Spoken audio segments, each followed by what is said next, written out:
So match cut animation बनाने से पहले आपको आपके प्रोजेक्ट का फ्रेम रेट को 12 FPS पे सिलेक्ट करके आपको आपका प्रोजेक्ट क्रिएट करना है। क्रिएट करने के बाद आपको यहाँ पे रेक्टेंगल शेप को इंपोर्ट कर लेना है और अपने मैच कट के अकॉर्डिंगली एडजस्ट कर लेना है।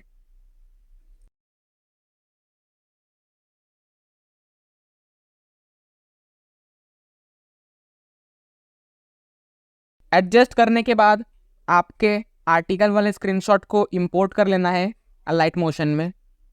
अगर आपको ये आर्टिकल चाहिए तो आप सिंपली गूगल पे सर्च कर सकते हो अपने टॉपिक के अकॉर्डिंगली, तो वहाँ पे आपको गूगल पे आर्टिकल मिल जाएगा।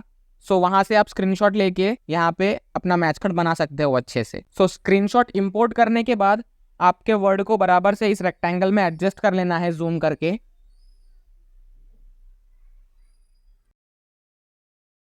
इतना करने के बाद आपको टाइमलाइन को जूम कर लेना है और 0.01 सेकेंड पे ट्रिम करना है आपको।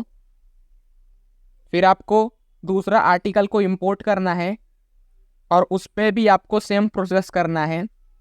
आपके आर्टिकल को इस रेक्टेंगल में एडजस्ट कर लेना है बराबर से, कुछ इस तरीके से जैसा मैं आपको करके दिखा रहा हूँ।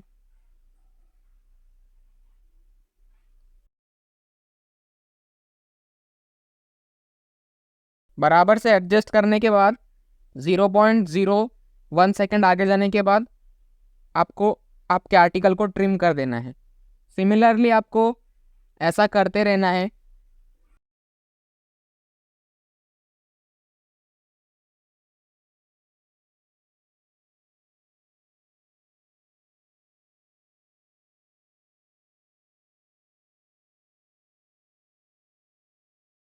सो आप अभी यहाँ पे देख सकते हैं कि यहाँ पे बहुत सारे आर्टिकल का सेम ही फॉन्ट है। सो अगर आपको थोड़ा बहुत उसमें चेंज करना है सो आपको मूव एंड ट्रांसफॉर्म पे आना है और ये सबसे लास्ट वाला जो ऑप्शन है उस पर आपको क्लिक करना है और एक्स की वैल्यू को आपको इंक्रीज कर लेनी है। सो जैसे ही आप इंक्रीज करोगे तो यहाँ पे आपका फॉन्ट थोड़ा सा इटैलिक में हो जाएगा, तो ये फिर आपका दूसरे फॉन्ट से डिफरेंट लगेगा। सो आपके पास जितने आर्टिकल रहेंगे उतना ज़्यादा आपका प्रोफेशनल लुक देगा मैच कट। सो आपको कोशिश करना है ज़्यादा से ज़्यादा आर्टिकल लेने की, कम से कम 7-8 तो आपको लेना ही लेना है, तभी जाके आपका एक परफेक्ट मैच कट बन पाएगा। सो मैं वीडियो को फास्ट फॉरवर्ड करता हूँ और फटाफट से मैं अपने आर्टिकल्स को ट्रिम करके बराबर से एडजस्ट कर लेता हूँ।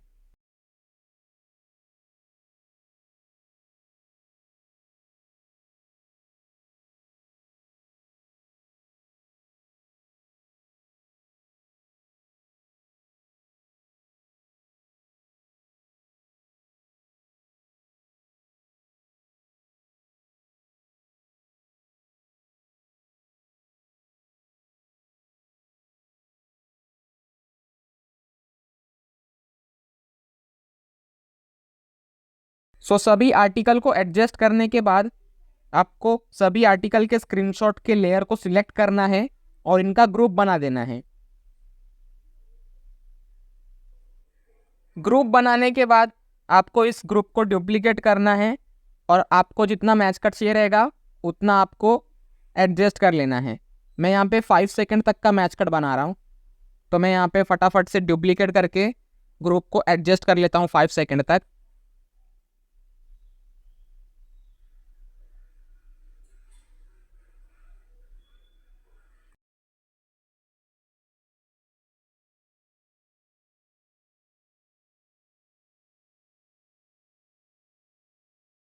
5 सेकंड तक एडजस्ट करने के बाद यहाँ से मैं बाकी के ग्रुप को ट्रिम कर देता हूँ। इतना सब करने के बाद आपको ये रेक्टेंगल लेयर को डिलीट कर देना है। फिर आपको प्लस वाले आइकन पे क्लिक करके एक और रेक्टेंगुलर शेप को इंपोर्ट कर लेना है और फिर आपके मैच कट जितनी शेप पे एडजस्ट कर लेना है आपको उतना।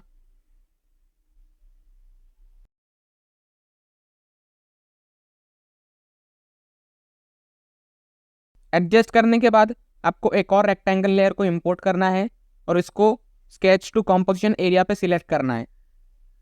इतना करने के बाद आपको रेक्टेंगल 1 की लेयर को रेक्टेंगल 2 की लेयर के ऊपर रखना है। फिर आपको दोनों लेयर को सिलेक्ट करके यहाँ पे थर्ड वाले ऑप्शन पे क्लिक कर देना है। इतना करने के बाद फिर आपको ग्रुप एंड मास्क पे क्लिक करना है, ऐड इफेक्ट पे जाना है और यहाँ पे सर्च करना है कॉपी बैकग्राउंड और इसको इंपोर्ट कर लेना है। फिर से इफेक्ट में आपको आना है और यहाँ पे आपको सर्च करना है जूम ब्लर और इसको इंपोर्ट कर लेना है। स्ट्रेंथ को आप अपने अकॉर्डिंगली एडजस्ट कर सकते हो, मैं यहाँ पे 16 रख रहा हूँ। इतना सब करने के बाद आपको एक और रेक्टेंगल लेयर को इंपोर्ट करना है और आपके मैच कट के साइज जितना इसको एडजस्ट कर लेना है बराबर से। एडजस्ट करने के बाद इसके आपको कलर एंड फिल पे आना है, यहाँ से इसको येलो कलर दे देना है और फिर ब्लेंड एंड ओपेसिटी पे आके डार्कन पे आपको आना है और मल्टीप्लाई आपको चूज कर लेना है। सो जैसे ही आप इतना सब कुछ कर लोगे तो यहाँ पे आपका परफेक्ट मैच कट एनिमेशन कुछ इस तरीके से बन के रेडी है, जो कि एकदम प्रोफेशनल लुक भी दे रहे हैं। सो बढ़ते हैं नेक्स्ट एनिमेशन की तरफ। सो आपको होलोग्राम एनिमेशन बनाने के लिए सबसे पहले आपके इमेज को इंपोर्ट कर लेना है। इंपोर्ट करने के बाद इफेक्ट पे आना है, आपको सर्च बार में आपको सर्च करना है सैचुरेशन एंड वाइब्रेंस। इस इफेक्ट को इंपोर्ट करना है। इसकी सैचुरेशन की वैल्यू को आपको -30 करनी है। फिर आपको एक और इफेक्ट को इंपोर्ट करना है जिसका नाम है इन्वर्ट। इसको इंपोर्ट करने के बाद इसके शुरुआत के 2 कलर को आपको ऑफ कर देना है। फिर आपको एक और इफेक्ट को इंपोर्ट करना है जिसका नाम है स्ट्रिप्स। इसको इंपोर्ट करने के बाद इसके काउंट को आपको 85 रखना है और इसके विड्थ को आपको 0.20 रखना है और एंगल को आपको 0 रखना है और कलर को आपको ब्लैक करना है। इतना करने के बाद आपको एक और इफेक्ट को इंपोर्ट करना है सॉलिड कलर। इस इफेक्ट को इंपोर्ट करने के बाद आपको इसके कलर को होलोग्राम वाला कलर देना है लाइट ब्लू। वो देने के बाद इसकी अल्फा की वैल्यू को आपको 5 रखना है। फिर आपको सॉफ्ट ग्लो इफेक्ट को इंपोर्ट करना है और इसकी डिफ्यूजन को आपको 1.5 रखना है। ब्राइटनेस को आपको 50% रखना है और इसके कलर को आपको ब्लू कलर कर देना है और अल्फा की वैल्यू को 40 करना है और आउटर ग्लो की वैल्यू को आपको 35 करना है। इतना करने के बाद आपको एक और इफेक्ट को इंपोर्ट करना है फ्लिकर। इस इफेक्ट को इंपोर्ट करने के बाद इसकी सेटिंग्स में आना है। फ्रीक्वेंसी को आपको 10 करनी है। स्ट्रेंथ को आपको 0.05 करना है और सीड को आपको 10 करना है। इतना करने के बाद एक और इफेक्ट को आपको इंपोर्ट करना है चैनल रीमैप RGB। इंपोर्ट करने के बाद इसके R वाले में आपको 0 कर देना है, G वाले में आपको B सिलेक्ट करना है।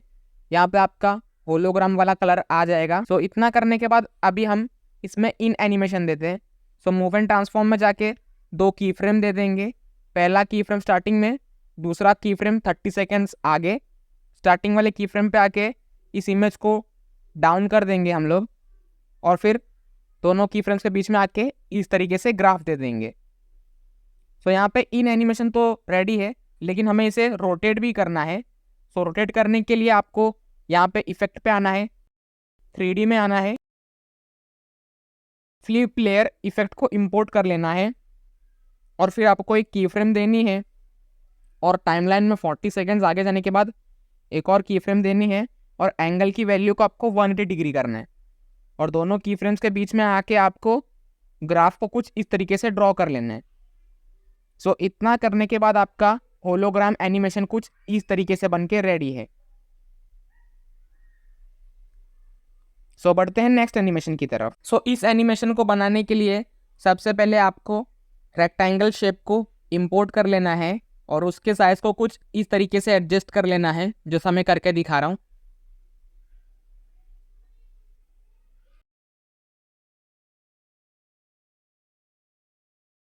बराबर से एडजस्ट करने के बाद आपको इसके कलर एंड फिल पे आना है और यहाँ पे आपको ग्रेडियंट सिलेक्ट करना है और शुरुआत के कलर को आपको ग्रे सिलेक्ट करना है। इतना सब करने के बाद फिर आपको बैक आना है, यहाँ पे शेप्स पे आना है आपको और यहाँ से आपको ट्रायंगल शेप को इंपोर्ट कर लेना है। इंपोर्ट करने के बाद इसकी साइज़ को आपको छोटी कर देनी है और बराबर से नीचे यहाँ पे एडजस्ट कर देना है और फिर आपको इसके कलर एंड फिल पे आना है और इसको रेड कलर दे देना है। रेड कलर देने के बाद आपको इस शेप को डुप्लीकेट कर लेना है। फिर यहाँ पे आपको 3 डॉट्स पे क्लिक करना है और इसको फ्लिप हॉरिजॉन्टली कर देना है और फिर आपको इसके अपोजिट साइड एडजस्ट कर देना है बराबर से। एडजस्ट करने के बाद यहाँ पे आपको फिर कर्सर पीएनजी को इंपोर्ट कर लेना है। इंपोर्ट करने के बाद इसके साइज को छोटी करके आपको बराबर से यहाँ पे एडजस्ट कर लेना है। एडजस्ट करने के बाद आपको स्टार्टिंग में एक की फ्रेम देनी है इस कर्सर पे और फिर टाइमलाइन में 25 फ्रेम्स आगे जाके एक और की फ्रेम देना है और इसको यहाँ पे इस तरीके से एडजस्ट कर लेना है फर्स्ट ट्रायंगल के ऊपर। फिर आपको इसके साइज पे आके स्टार्टिंग में की फ्रेम देनी है, टाइमलाइन में आगे एक और की फ्रेम देनी है और 10 फ्रेम आगे एक और की फ्रेम देनी है और फिर मिडल वाली की फ्रेम पे आना है और इसकी साइज को आपको छोटी कर लेनी है और फिर दोनों की फ्रेम्स के बीच में आके आपको इस तरीके से ग्राफ बना देना है। सो जैसे ही आप ग्राफ बनाओगे तो यहाँ पे लगेगा कि ये कर्सर उस ट्रायंगल पर क्लिक कर रहा है कुछ इस तरीके से और फिर आपको वही सेम ग्राफ सभी की फ्रेम्स के बीच में पेस्ट कर देना है। सो इतना सब करने के बाद अभी हम लोग पीएनजी को इंपोर्ट करते हैं अपना। सो मैं यहाँ पर सबसे पहले अलाइट मोशन के पीएनजी को इंपोर्ट कर लिया हूँ। उसको मैं बराबर से इस रेक्टेंगल में एडजस्ट कर लेता हूँ। एडजस्ट करने के बाद इसके इफेक्ट में आना है आपको। यहाँ पे आपको 3D में आना है। 3D में आने के बाद यहाँ पे रेस्टर एक्सट्रूड इफेक्ट को इंपोर्ट करना है। फिर यहाँ से आपको नीचे स्लाइड करना है और यहाँ पे लाइट सोर्स मिलेगा। फिर आपको शाइन पे आना है और इसकी वैल्यू को 0.7 कर देनी है और फिर रोटेशन पे आना है, वाई एक्सिस पे आना है, स्टार्टिंग पे एक की फ्रेम देनी है और फिर 2 सेकेंड 30 मिली सेकेंड्स पे एक और की फ्रेम देनी है और वाई एक्सिस की वैल्यू को यहाँ पे मैं 900 कर रहा हूँ और फिर दोनों की फ्रेम्स के बीच में आना है। जो ग्राफ आपने कॉपी किया था वो पेस्ट कर देना है। इतना सब करने के बाद आप देख रहे रहोगे कि आपका पीएनजी बराबर से रोटेट हो रहा है।